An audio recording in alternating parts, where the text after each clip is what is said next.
Le monde change aujourd'hui. Il ne faut pas être dans une vision rétrograde. Regardez les basculements qui sont en train d'être faits. Vous êtes jeunes. Dans 10 ans, comment serons-nous? On est dans une période comme l'année 1989. D'où la nécessité de se remettre en question et de faire preuve de responsabilité et de lucidité. Voulez-vous encore que dans 10 ans, qu'on revienne, on a besoin d'aide, on a une immigration extrêmement nombreuse parce que nous n'avons pas été capables de répondre aux attentes et aux besoins de nos jeunes compatriotes? La presse doit faire son travail. Si vous ne faites pas, vous êtes dans le compromis qui fait que la médiocrité l'emporte sur tout ce qui peut permettre de déguiser les consciences et les intelligences pour qu'on aille de l'avant. Je vois le contexte actuel, on veut une transition apaisée, mais regardez ce qui se passe. Où sont les intellectuels de ce pays? Où sont les hommes et les femmes de réflexion?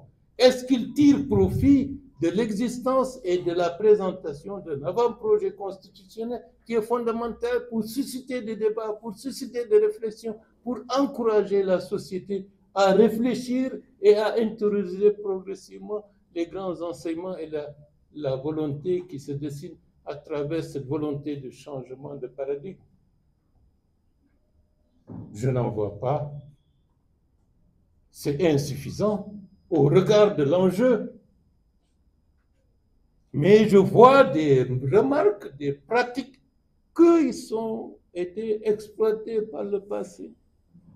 Donc, ayez le sens de l'innovation, ayez le sens de ce qu'il faut faire à ce moment-ci pour être à la hauteur de ce que nous voulons pour notre pays pour les années à venir. Ceux qui croient qu'il faut rester tranquille dans son coin, moi je ne me mêle pas, mais vous allez laisser libre cours à des idées qui ne nécessitent pas de la réflexion, qui ne nécessitent pas un engagement. C'est très important. De l'autre côté également, nous avons des fragilités. Et ces fragilités, il faut qu'on les combatte. Nous avons des ambitions. Si on ne combat pas nos fragilités, on aura de la peine à consolider et à faire vivre nos ambitions. La Guinée de maintenant et de demain ne sera pas comme celle d'hier. D'où un engagement de plus en plus approfondi de tous les acteurs. La classe politique, la classe intellectuelle, les hommes et les femmes de médias, épouser le temps actuel.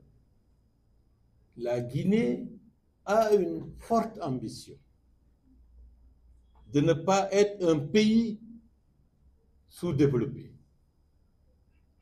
Nous voulons rivaliser avec les pays à économie émergente. Mais pour cela, nous devons disposer du capital humain, c'est-à-dire des hommes et des femmes en capacité, disons, d'asseoir cette volonté. Ça demande de l'effort, ça demande de la responsabilité. Et ceux qui veulent soutenir le Jean-Mamadi Doumbouya doivent aller dans cette direction. Et cela, s'ils le font, naturellement, l'adhésion de la population sera massive, représentative et la plus bienveillante.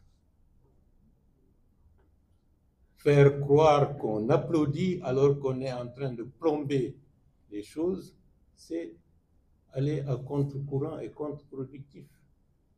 Donc je tenais à vous le dire et je demande à tout le monde de se focaliser sur l'essentiel, d'avoir une haute ambition pour notre pays, de soutenir les hommes et les femmes qui s'engagent pour la réalisation de cette ambition, parce que cette ambition n'est pas une ambition à titre individuel, c'est une ambition pour que la Guinée, dans les années à venir, soit un pays qui compte dans le continent. Je vous remercie.